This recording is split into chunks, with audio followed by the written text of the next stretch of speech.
ಕಣ್ತುಂಬ ಜಲಸಿಯಿಂದ ನೋಡೋರ್ಗೆ ನಿನ್ನ ಕಷ್ಟಗಳು ಬೇಕಿಲ್ಲ. ಪ್ರೀತಿ ತುಂಬಿದ ಮನಸ್ಸಿಂದ ನಿನ್ನ ನೋಡೋರ್ಗೆ ನಿನ್ನ ಲೋಪಗಳು ಬೇಕಿಲ್ಲ. ಹೊಟ್ಟೆ ತುಂಬಾ ದ್ವೇಷದಿಂದ ನಿನ್ನ ನೋಡೋರ್ಗೆ ನಿನ್ನ ಒಳ್ಳೆತನ ಬೇಕಿಲ್ಲ. ಅಭಿಮಾನದಿಂದ ಹೃದಯ ತುಂಬಿ ನಿನ್ನ ನೋಡೋರ್ಗೆ ನಿನ್ನ ತಪ್ಪು ಒಪ್ಪುಗಳು ಬೇಕಿಲ್ಲ. ಕಣಕಣದಲ್ಲೂ ನೀನಂದ್ರೆ ಕೋಪ ಇರೋರ್ಗೆ ನಿನ್ನ ಪಶ್ಚಾತ್ತಾಪ ಬೇಕಿಲ್ಲ. ನಿನ್ನ ಸುತ್ತ ನೂರಾರು ಜನರಿರಬಹುದು, 100 ಬಗೆಯ ನೋಟಗಳಲ್ಲಿ ನಿನ್ನನ್ನ ನೋಡಬಹುದು.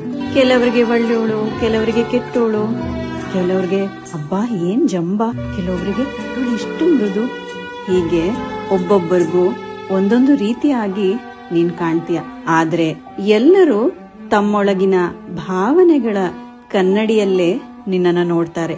ನಿಂಗ್ ಗೊತ್ತಾ, ನಿನ್ನ ರೀತಿಯಲ್ಲಿ ನೋಡಬಲ್ಲವರು ನೀನು ಮಾತ್ರ. ಸೊ ಅದಕ್ಕೆ ನಿನ್ನನ್ನ ನೀನು ಯಾವುದೇ ಕಾರಣಕ್ಕೂ ಬಿಟ್ಕೊಡ್ಬೇಡ.